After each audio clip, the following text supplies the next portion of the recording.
আসসালামু আলাইকুম। দেখুন, স্যামসাং 48 ইঞ্চি মডেলের একটি টিভি। এটার মডেল নাম্বার স্ক্রিনে দিয়ে দিলাম, দেখে নেবেন। যার প্রবলেম আমরা এখন ইতিমধ্যে দেখানোর চেষ্টা করব। দেখুন, টিভিটার লোগোটা দেখানোর চেষ্টা করলাম এবং অন করতেছি। টিভিটা অন হচ্ছে, লাইটটা ব্লিঙ্কিং হলো এবং টিভিটা অন হলো। তো আসলে মূল সমস্যাটা কোথায়? আমরা দেখুন, স্যামসাং লোগো, লাইটিং অতিরিক্ত হতে হয়তো বা লোগোটা দেখা যাচ্ছে না এবং বোঝাও যাচ্ছে না। যাই হোক, যতটুকু দেখলাম, আমরা এখন দেখব স্ক্রিনের দিকে।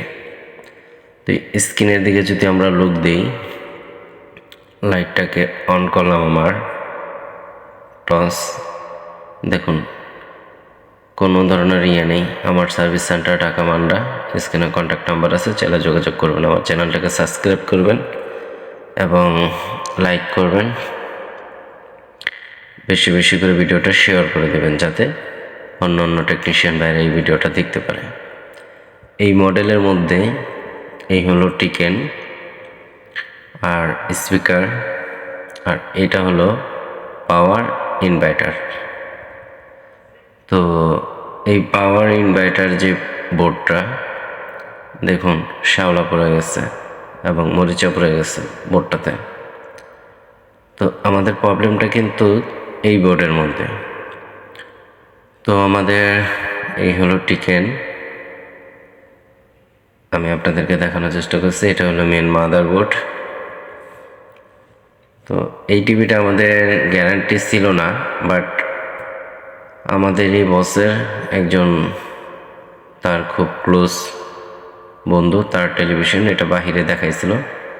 তো এই টেকনিশিয়ান ভাই বলছে যে এটা ব্যাকলাইট নষ্ট, ব্যাকলাইট খারাপ। তো 48 ইঞ্চি এই টিভিটার ব্যাকলাইট খারাপ। এখন হয়তো বা ওনার সাথে এই টেকনিশিয়ান ভাইয়ার কোনো ধরনের বনিবনা হয়নি, যার জন্য আমাদের কোম্পানিতে পাঠিয়ে দিচ্ছে। আর এটা হলো পাওয়ার বোর্ডের নাম্বার BN4400। এখানে আর একটা নাম্বার আছে, দুইটা নাম্বার আছে, 440070C70B। তো এই নাম্বারটা দেওয়ার অর্থ হলো যে আপনারা সহজেই বুঝতে পারবেন। আমি এটার কাজটা করে নিলাম।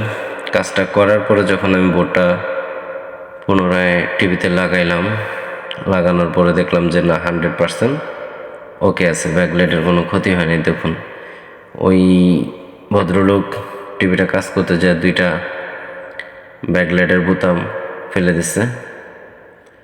তো দেখুন কত সুন্দর আমার কাজটা সাকসেসফুল হয়ে গেছে।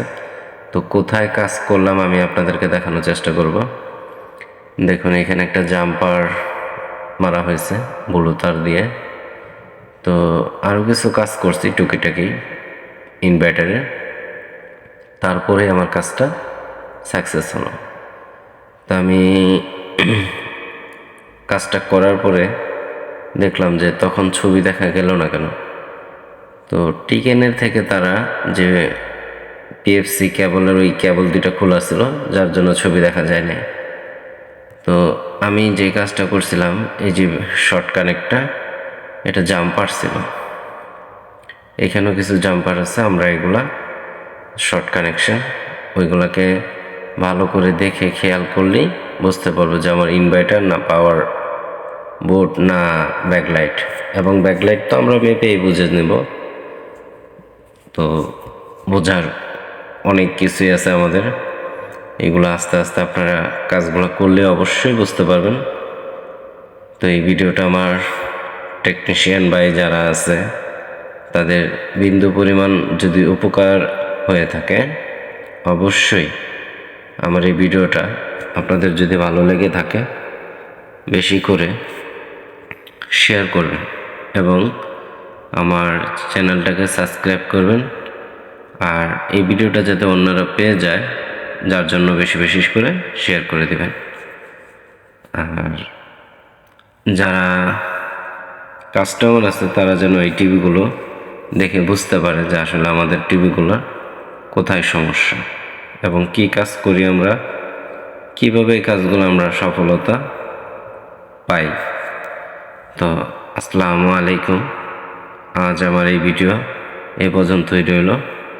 নেক্সট আমি আরও ভিডিও আপনাদের মাঝে আপলোড করব। আমার জন্য দোয়া করবেন। আসসালামু আলাইকুম।